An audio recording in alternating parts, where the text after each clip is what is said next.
Muitas pessoas oram, continuam orando e muitas vezes não obtém de forma concreta, de forma clara, a resposta de suas orações. Por que será? Porventura o Senhor tem filhos prediletos? A resposta é óbvia: não. Ele ama a todos. E por que muitas orações não são atendidas, não são respondidas? Nós temos aprendido que há 3 formas de Deus responder uma oração. Muitas vezes ele diz sim, porque ela está de conformidade com a sua boa, agradável e perfeita vontade. Outras vezes ele diz, espera um pouco, porque pela sua onipotência, onisciência, onipresença, ele vê e conhece o que nós não vemos e não conhecemos. E outras vezes a resposta da oração pode ser não. Mas nós vamos ver obstáculos que muitas vezes interpõem entre nós e Deus. E se esses obstáculos existirem, nós já sabemos de antemão que esta oração vai bater no teto e voltar. Então esse subtema é muito importante. Em primeiro lugar, entender a quem estamos orando, ou para quem estamos dirigindo as nossas orações. Nossas orações estão sendo dirigidas para o Deus Todo-Poderoso, El Shaddai, El Elyon, o Deus Altíssimo, o Deus Todo-Poderoso, que criou pelo poder da sua palavra todas as coisas. O Deus que se revela de 3 formas: através da sua palavra, através da vinda do seu Filho unigênito e através da natureza. Então nós vamos ver, irmãos, nesta noite, que as promessas de Deus são condicionais. As promessas de Deus são condicionais. Para que alcancemos respostas positivas às nossas orações, eu disse e repito, há todo um caminho de obediência a ser seguido. Nós vamos trazer alguns versos de forma rápida, alguns tópicos que nos mostram alguns inimigos da resposta das nossas orações. Isso é importante a gente conhecer, para que a gente possa eliminá-los. Amém? E manter conexão. Glória a Deus. 1 de Pedro, capítulo 3, verso 7, na parte B, nós vemos a seguinte expressão: para que não se interrompam as vossas orações. Para que não se interrompam as vossas orações. Na parte B, para que não se interrompam as vossas orações. A parte A diz: maridos, vós igualmente, vivei a vida comum do lar com discernimento, tendo consideração para com a vossa mulher como a parte mais frágil, tratando-a com dignidade, pois sois juntamente herdeiro da mesma graça de vida, para que não se interrompam as vossas orações. Relacionamentos familiares errados, abusivos, pode interromper. O texto diz: as nossas orações. Há pessoas que quando está no prédio da igreja têm um comportamento, não é? Mas quando chega em casa, tira-se a máscara. E muitas vezes a vida comum do lar, com a esposa, com os filhos, com o marido, com os filhos, são de palavras ofensivas, agressivas e de abuso até. Esse texto de 1 Pedro é muito claro. Um comportamento dessa natureza pode interromper as nossas orações. Eu lembro de uma ilustração bem conhecida no nosso meio cristão, né? De um pai que era um santo na igreja. Era um santo na igreja. Louvava, levantava a mão, dava glória, falava em língua, profetizava, tinha visões. Era carismático. Mas quando chegava em casa,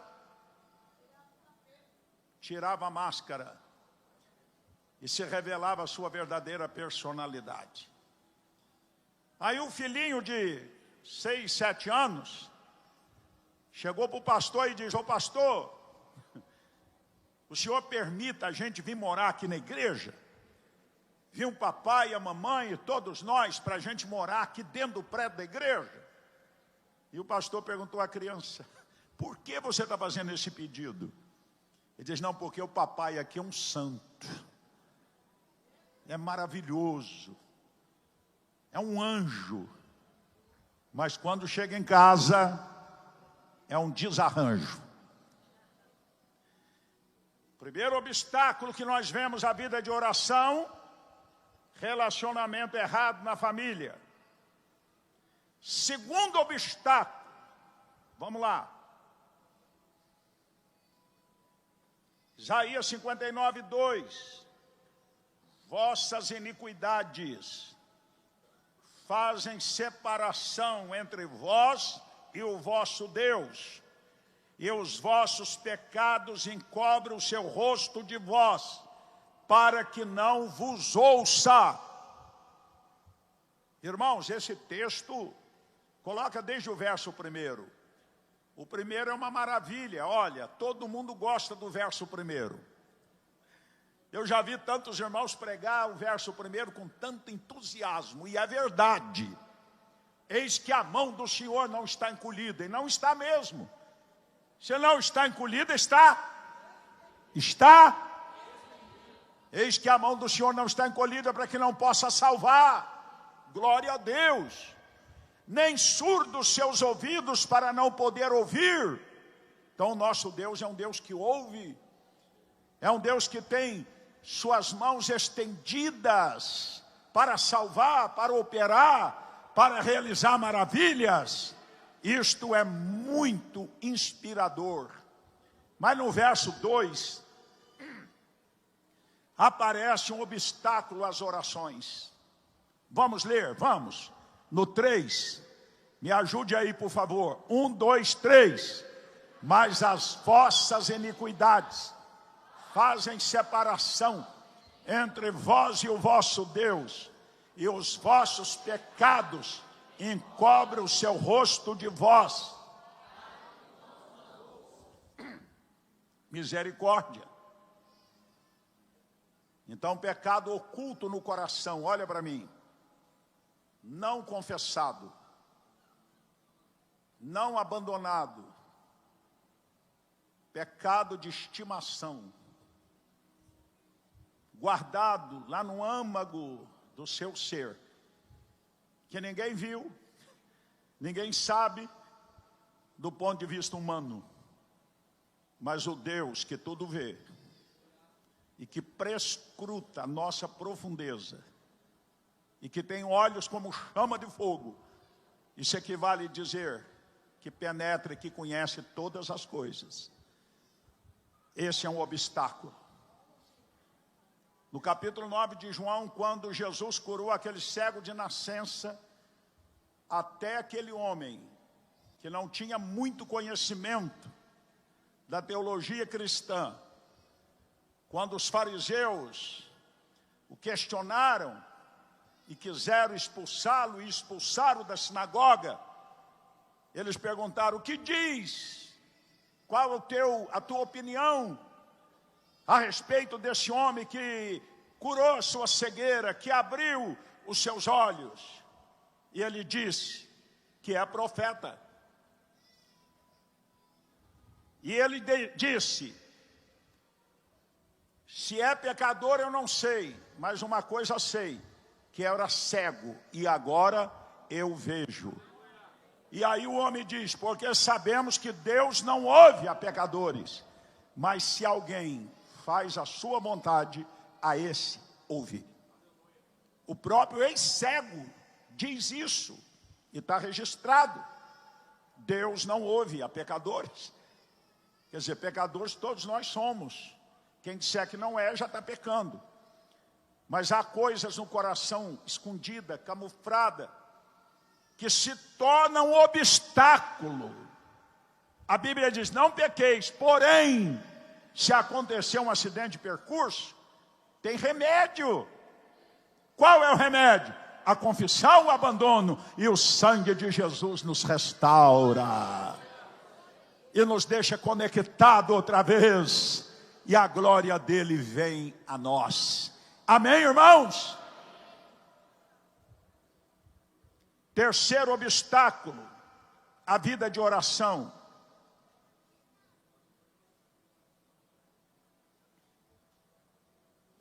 A ausência de um espírito perdoador. Marcos 11, 25. Ausência de um espírito perdoador. Vamos ler o texto, vamos? 1, 2, 3, comigo. Quando estiverdes, se tendes alguma coisa contra alguém, perdoai, para que vosso Pai Celestial vos perdoe as vossas ofensas. Eu não vou pregar aqui uma mensagem sobre o perdão. É um tema tão profundo, tão extraordinário. O Senhor Jesus falou tanto disso. Contou a parábola do credor incompassivo, que recebeu o perdão de uma dívida impagável. 10.000 talentos de ouro. Um talento representa 35 quilos de ouro. 10.000 talentos são 350 toneladas. 350 mil quilos. Jesus quis falar de alguma coisa impossível. Quem é que podia pagar uma dívida dessa? 350 mil quilos de ouro. Misericórdia. Mas aquele homem clamou ao seu Senhor perdão, misericórdia, e o seu Senhor o perdoou de toda a dívida. Esse homem que tinha uma dívida impagável era eu e você. Aquele Senhor é o Deus eterno. Todos pecaram e destituídos estão da glória de Deus, mas o Senhor, pela sua graça, agora há pouco nós levamos às águas quase 50 novos irmãos, e eu recitei com eles aquele texto maravilhoso: dos teus pecados não me lembro mais. Toda a cédula da maldição que era contra nós foram cravadas na cruz. Jesus morreu a nossa morte para que vivêssemos a sua vida. É uma das doutrinas mais fundamentais da Bíblia, a justificação pela fé, a regeneração, o novo nascimento. Não importa quão baixo alguém tenha descido moralmente, quando ele vem para Jesus e ele o recebe e o reconhece como Senhor e Salvador, o seu sangue é aspergido e toda a página suja é lançada no mar do esquecimento. E ele disse: não me lembro mais de seus pecados. e Ele nos dá uma página nova.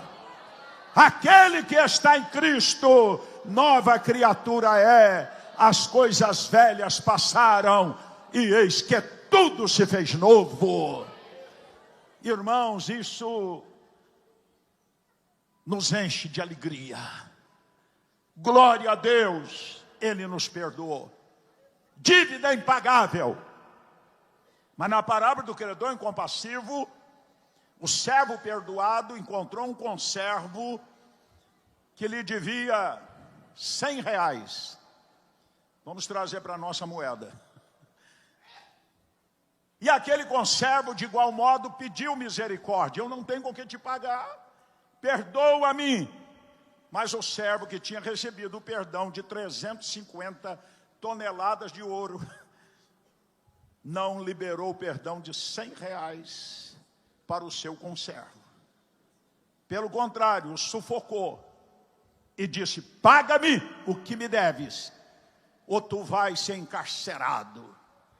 Alguém presenciou aquilo e foi ao Senhor e disse: aquele servo de quem perdoaste aquela dívida de 350 mil quilos de ouro, não perdoou o seu conservo que lhe devia isso aqui. O servo ficou indignado, trouxe de volta o servo que fora perdoado e retirou o perdão, e mandou que fosse lançado e atormentado pelos verdugos. Quem não tem um coração perdoador, tua oração vai bater no teto e voltar, meu irmão.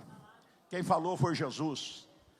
Pega lá Mateus capítulo 6, é mais incisivo ainda. Pega capítulo 6 de Mateus, vai.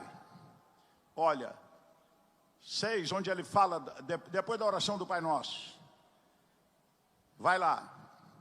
Porque se perdoardes aos homens as suas ofensas, o Pai Celestial também vos perdoará. Mas se retiverdes o perdão, de igual modo, o Pai também retirará. Se, porém, não perdoardes aos homens as suas ofensas, tampouco o vosso Pai perdoará as vossas. Eu quero ter minha oração atendida. Quem quer? Quem quer ter conexão com o Senhor está tendo? Tem um coração perdoador, meu irmão.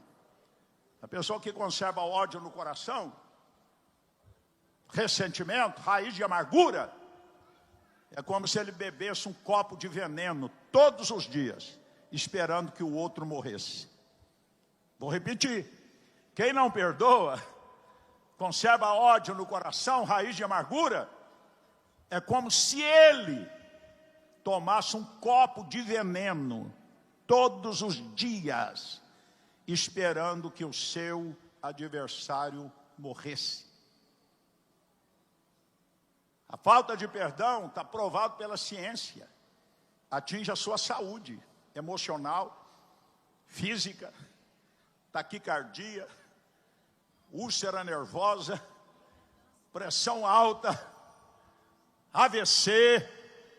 O cara levanta de manhã, o seu algoz está agarrado com ele, vai tomar café, ele está presente, está colado, vai almoçar, vai jantar, vai dormir, liberte disso.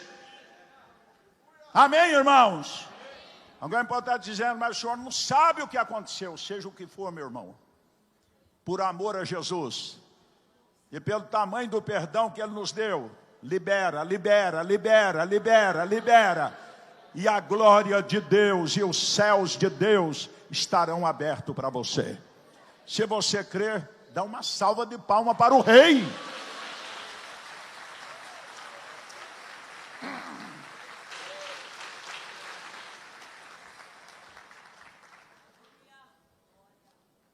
Quarto obstáculo à oração, caminhando já para encerrar: contenda.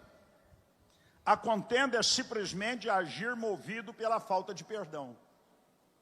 Escreva isso: a contenda é simplesmente o agir pela falta de perdão, movido pela falta de perdão.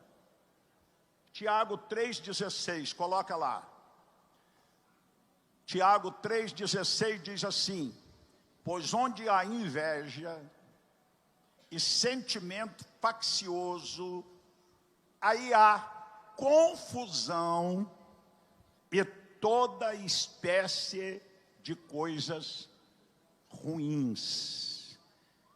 Então, se houver maledicência, contenda na família, a Bíblia diz, é um princípio, o reino dividido não subsiste. Né? O próprio Senhor Jesus falou disso, que um reino dividido não subsiste. Uma casa dividida, uma família dividida, não subsiste.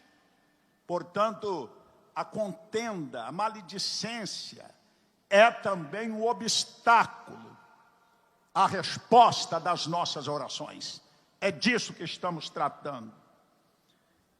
Quinto obstáculo. Fala comigo, motivação errada.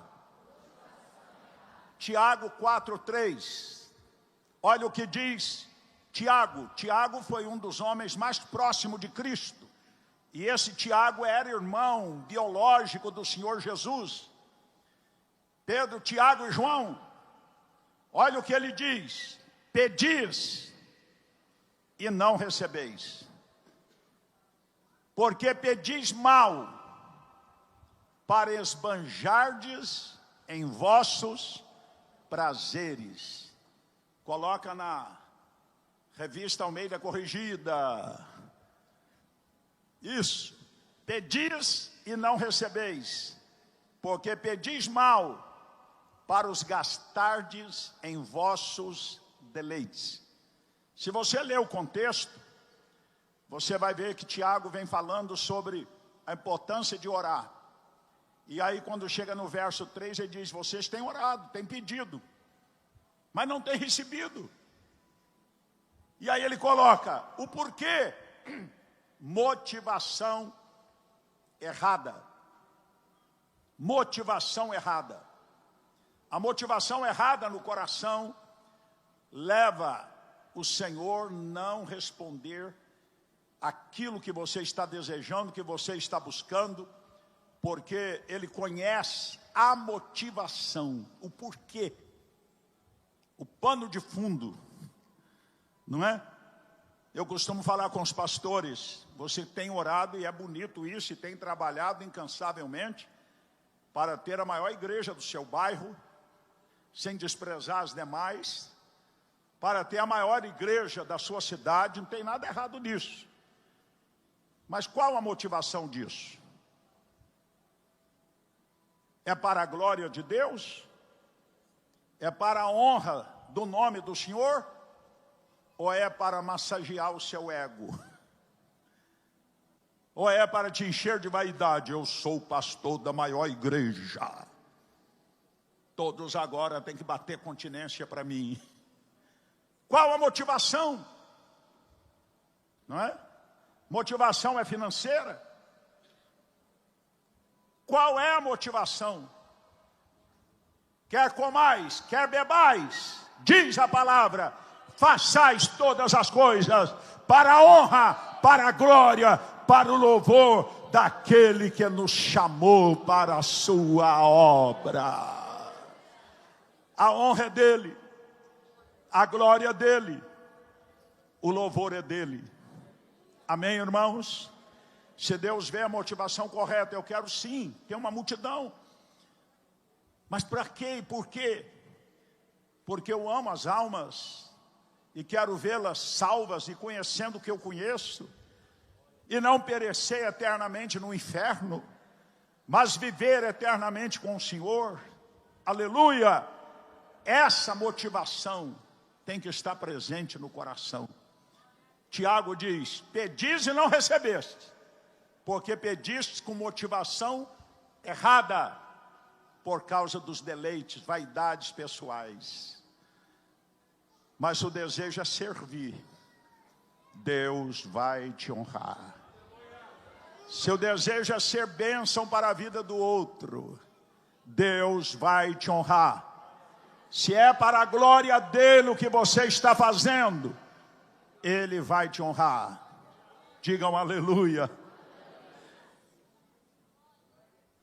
Deus rejeita o orgulhoso, resiste, mas dá graça ao humilde.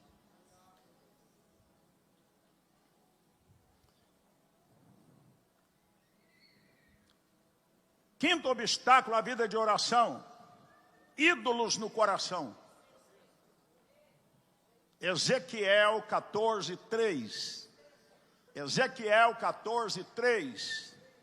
Filho do homem, estes homens levantaram os seus ídolos no seu coração, e o tropeço da sua maldade puseram diante da sua face.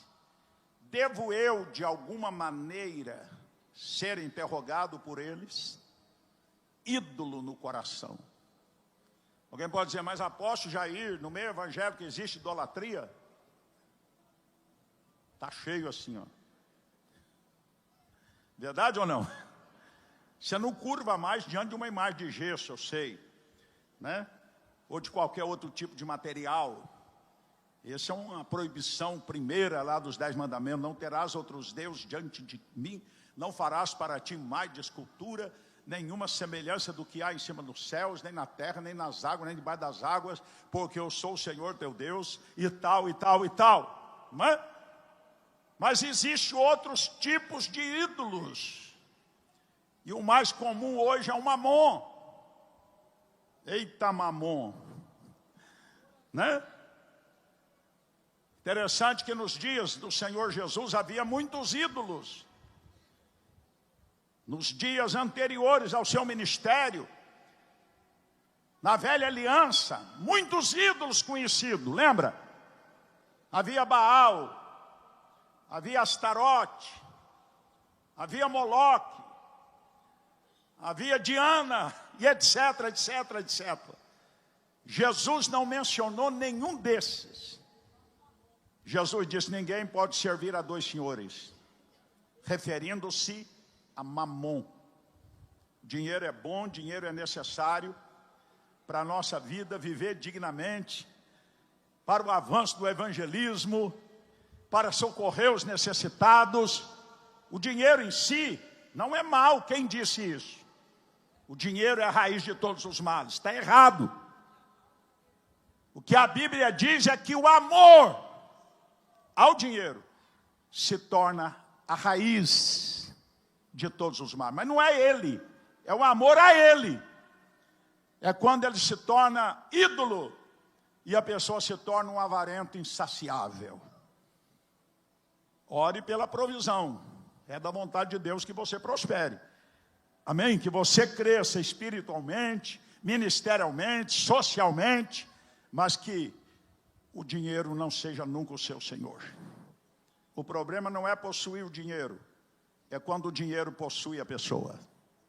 Escreve isso. O problema não é possuir o dinheiro, é quando o dinheiro possui a pessoa. Misericórdia. Então, queridos, o ídolo no coração pode ser também um personagem. Tem gente que idolatra figuras no mundo gospel. Idolatra pregadores, idolatra cantores, idolatra denominação, idolatra uma série de coisas. Não terás outros deuses diante de mim. O Senhor é o primeiro e único em nosso coração. Fora toda idolatria. Glórias a Deus para sempre. Outro obstáculo à resposta da oração: falta de generosidade.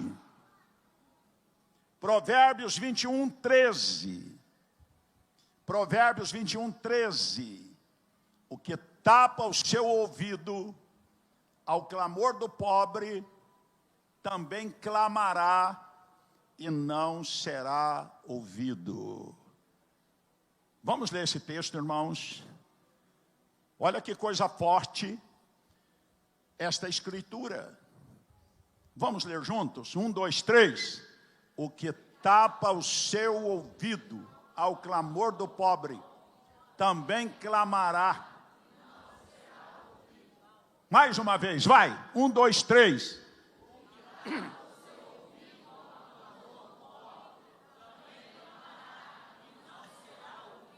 Quer um texto mais claro que esse? A falta de generosidade, a falta de bondade dentro da nossa realidade, nós precisamos ter coração aberto, mãos abertas, para socorrer. Em primeiro plano, diz a Bíblia, os domésticos da fé. Mas em segundo plano, toda a sociedade, todos aqueles que vivem na nossa comunidade, não é? A igreja precisa despertar para a ação social. Nós ressuscitamos a Subtege. A Subtege é uma associação que nós temos, inclusive reconhecida de utilidade pública do Estado do Espírito Santo, e que estava adormecida. Eu chamei o Alexandre essa semana e procuramos a nossa contadora. Eu falei, regularize a nossa Subtege, que a gente precisa atuar, não só no espiritual, mas também no social. Amém, irmãos? Não apenas como instituição, mas nós como pessoas. Às vezes a pessoa, o vizinho, o parente, o amigo está precisando de um abraço, de um telefonema, ou de um socorro material. Eu lembro quando eu era pastor em Recife, tinha um irmão lá que era muito insensível. E alguém da igreja estava lá com um monte de conta de energia. E a CELP, né? Lá é CELP, né, Laurindo? Ia cortar a energia. E a irmãzinha chorando. E falou com o líder. E ele disse, ó, irmã, pode deixar que eu vou orar. A irmã está precisando agora, não é de oração, mas ele diz, eu vou orar. E Deus vai mandar querubins e serafins. E vai resolver o problema. Cabra ruim. Cadê o coração de Jesus? Cadê a bondade? Não é verdade? O que ela pensava não era de oração, era de um auxílio concreto. Então nós estamos tratando de coisas que são obstáculos à resposta de nossas orações. Se você é filho de Deus, quem é filho de Deus aqui? Levanta a mão, deixa eu ver, tem alguém que tem dúvida? Quem é filho, quem é filha? A Raquel já levantou as duas mãos, levanta o pé também, levanta a perna, levanta tudo. Aleluia! O filho herda o DNA do pai. Deus não tem amor, Deus é amor. Deus é amor. O fruto do Espírito Santo em nós gera bondade. Aleluia! Que você tenha um bom coração para com da família, para com os domésticos da fé e para com toda a comunidade. Amém, irmãos? Eu lembro do David Wilkerson. Eita, partiu para a glória recente. E ele recebeu no coração um chamado para evangelizar os drogados, as cracolândias da época. E eu lembro quando foi evangelizar um membro de uma quadrilha chamada Mau Mau. E o cara olhou para ele e disse, é muito fácil você estar falando de Jesus. É muito fácil você estar falando do Evangelho. Você está aí bem nutrido, bem alimentado, bem vestido.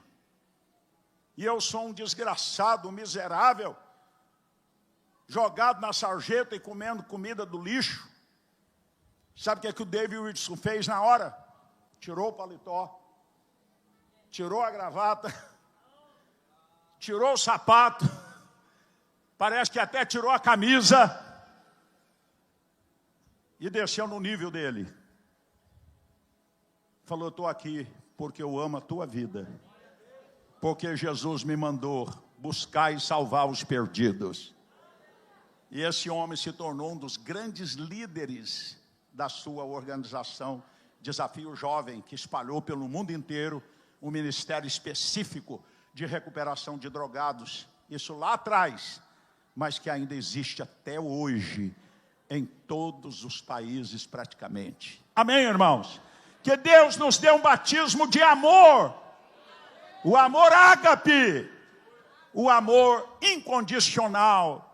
Porque a falta de generosidade, a falta de amor, de sensibilidade, fecha os ouvidos de Deus também. Esse texto é muito forte, talvez você nunca tinha meditado nesse texto. Sexto motivo que impede orações. Fala comigo, incredulidade. Tiago capítulo 1, do verso 5 ao 7. Jesus, vamos lá. Vamos ler esse texto, ele é muito rico. Se algum de vós tem falta de sabedoria, peça a Deus, que a todos dá liberalmente, e não o lança em rosto, e ser-lhe-á dada. Peça, porém, com fé. Olha agora. Aí está falando de sabedoria, mas você pode colocar qualquer outra coisa, segundo a boa, agradável e perfeita vontade de Deus, que você leva em oração. Peça, porém, com fé, não duvidando, porque o que duvida é semelhante à onda do mar, que é levada pelo vento e lançada de uma para outra parte. Não pense tal homem que receberá do Senhor alguma coisa. A dúvida, a falta de fé, impede a resposta para as suas orações. Nós temos ensinado aqui os irmãos a orar a palavra. Quando você ora a palavra, para isso você precisa conhecer a palavra de Deus escrita. Quando você reivindica as promessas, e Deus gosta disso, quando você apresenta diante do Senhor, uma petição fundamentada na palavra, crendo que Deus é fiel e que Ele vela sobre a palavra para cumprir, então você será ouvido. Tem 3 passos para a gente botar a fé em ação. Kennedy Reagan, ele escreveu sobre isso, e eu absorvi isso há muito tempo.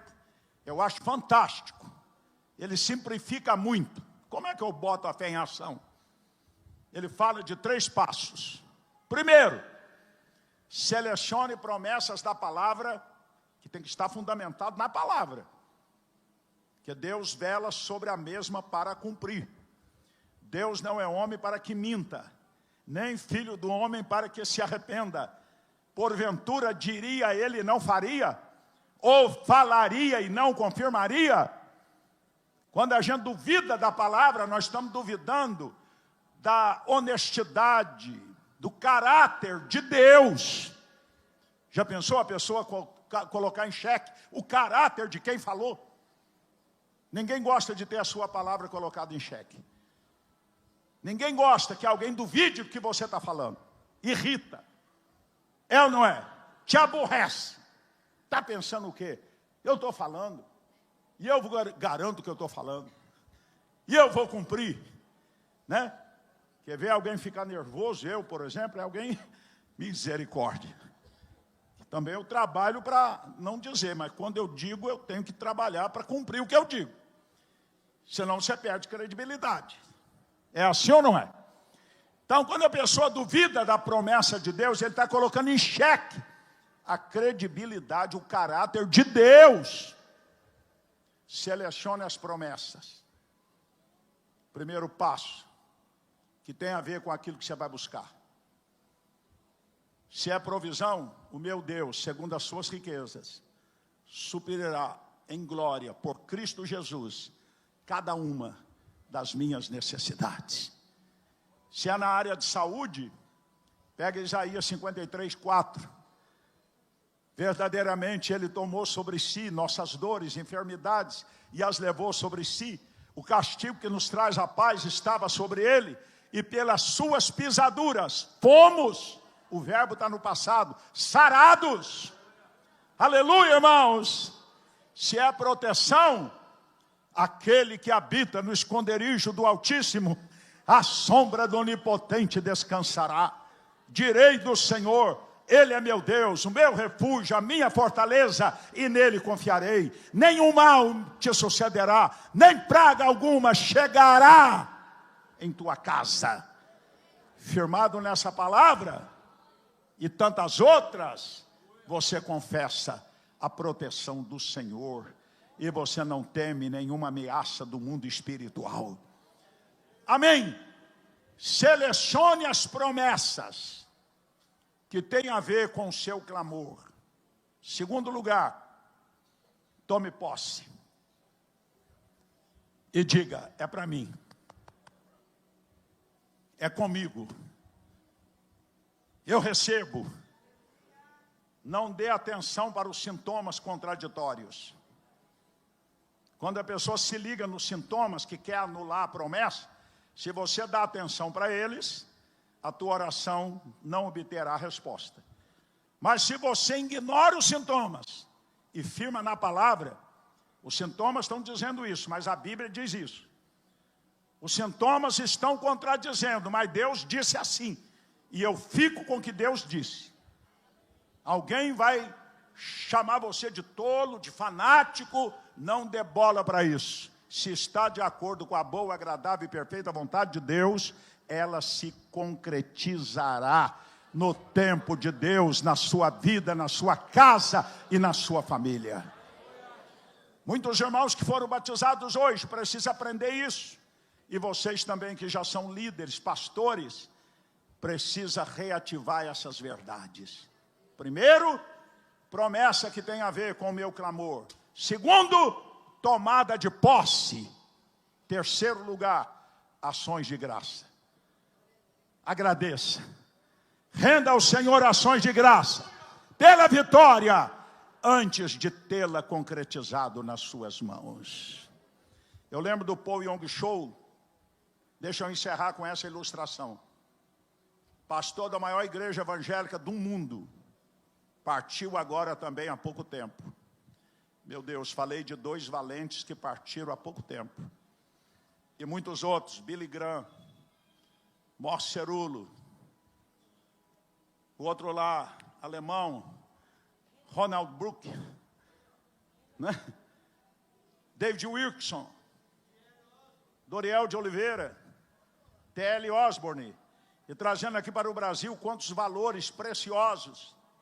Aí vem a pergunta: quem vai ocupar o espaço que esses homens de Deus deixaram? Estão aqui, assentados aqui nessas cadeiras. Ah, se você crê, irmão, joga essa cadeira para cima aí. Quem vai ocupar os espaços de homens que marcaram a geração, de homens que fizeram para a glória de Deus uma grande obra de evangelização, de edificação, de treinamento de novos líderes. Saia da inércia. Saia da inércia. Tome posse disso. E diga: é comigo. Deus vai me usar no meu universo, na minha realidade, na minha rua, no meu bairro, na minha cidade, na minha nação. E tem gente que Deus vai levantar para outras nações. Aleluias! Não pense que o seu tempo passou e que tudo está acabado. Não! Deus tem um projeto lindo para a igreja do arrebatamento.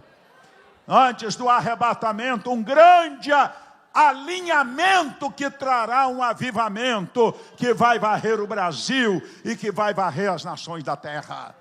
Você será partícipe disso. Eu creio, Jesus. Eu comecei muito cedo, eu estou muito animado.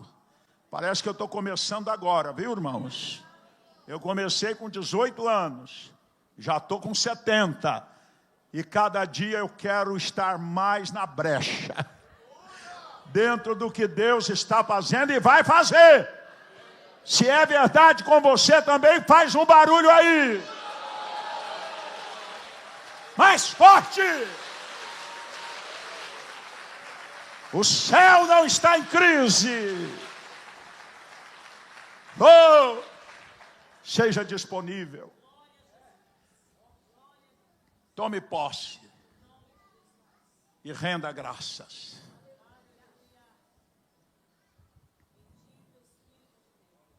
Eu encerro agora. Eu já pedi o número, parece que é a 7ª. É a 8ª. 8º obstáculo, a resposta à oração. Anote essa. Uma disposição de ler sobre oração e sobre a Bíblia, em vez de estudar a palavra e entrar na arena da oração.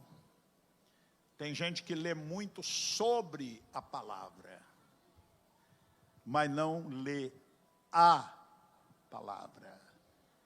É importante livros inspirativos, inspiradores, mas você precisa mergulhar no livro dos livros. Leia a Bíblia. Examine cuidadosamente as Escrituras. Amém? Você conhecendo as Escrituras, você vai orar a palavra, né? Você vai reivindicar as promessas. Humildemente você vai reivindicar. Humildemente você vai tomar posse. Humildemente você vai render graças. Mas você precisa conhecer o que está lá. Se você não conhece o que está lá, o que é que você vai reivindicar? Não leia apenas sobre, mas leia a palavra. Segundo lugar, muitas pessoas que ensinam muito sobre oração, e é importante que se ensine, né? Tem escolas, tem mensagens, tem seminário sobre oração. A pessoa sabe tudo sobre oração, só tem um problema. Sabe qual é, Israel? Ele sabe tudo sobre oração. Ensina, prega, debate, mas o abençoado na hora não vai levar a lugar nenhum. É importante conhecer teologicamente, né, os tipos, os modelos, como orar, conhecer as orações registradas na Bíblia, mas se você não orar, não vai te levar a lugar nenhum, não vai te mudar de nível. Então, já que o nosso tema é esse, querido, a indisposição de ler a palavra, a indisposição de orar, apesar de ensinar a respeito, mas não praticar, não muda nada. Comece a orar e a tua vida vai mudar. Comece a meditar na palavra, o teu ministério vai ganhar outra dimensão. Paulo Canuto vai estar pregando nessa convenção, ele tem um livro extraordinário. O título do livro do Paulo Canuto é O Tripé do Sobrenatural. E se tem alguém que pode falar de sobrenatural, é o Paulo Canuto. Não é brinquedo, não, é o ministério que Deus deu a ele. E ele coloca no tripé do sobrenatural 3 coisas tão básicas: jejum, oração e palavra. Só isso. Aleluia! Não adianta a cabeça muito iluminada teologicamente, secularmente, se não tem esse tripé: jejum, oração e conhecimento da palavra. Quando a pessoa se enche da palavra, o Espírito de Deus vai pegar muita coisa no seu subconsciente e vai trazer no seu consciente na hora que você mais necessitar. Como pastor de vocês, nessa ceia ministerial, estamos no mês de julho. Nossa igreja, e não só a nossa, a igreja de Cristo, tem despertado para oração, para jejum, como nunca. E na medida que o povo de Deus predispõe a orar, jejuar, meditar na palavra, manifestações sobrenaturais virão. Deus mexe na estrutura de uma nação. Deus mexe na estrutura de um estado. Deus mexe na estrutura de uma cidade. Deus mexe na estrutura de uma denominação. Deus mexe na estrutura de uma igreja local. Aleluia! Deus traz um novo tempo quando a atmosfera reinante é de orar, de jejuar, de crer que a mão do Senhor não está encolhida, mas está estendida, e que Ele pode virar a mesa e reverter o quadro, e fazer o impossível. Aleluia, irmãos. O Senhor não perdeu o seu poder. O Senhor não mudou. Nós é que mudamos. Faça das palavras de Gideão, lá no capítulo 6 de Juízes. Onde estão os milagres, os prodígios, as maravilhas, as operações extraordinárias que nossos pais nos contaram? Onde estão? Aí o Senhor poderia responder: onde estão os Moisés de hoje? Onde estão os Josués de hoje? Onde estão os Elias de hoje? Onde estão os Eliseus de hoje? Onde estão os pioneiros que marcaram o evangelismo nacional?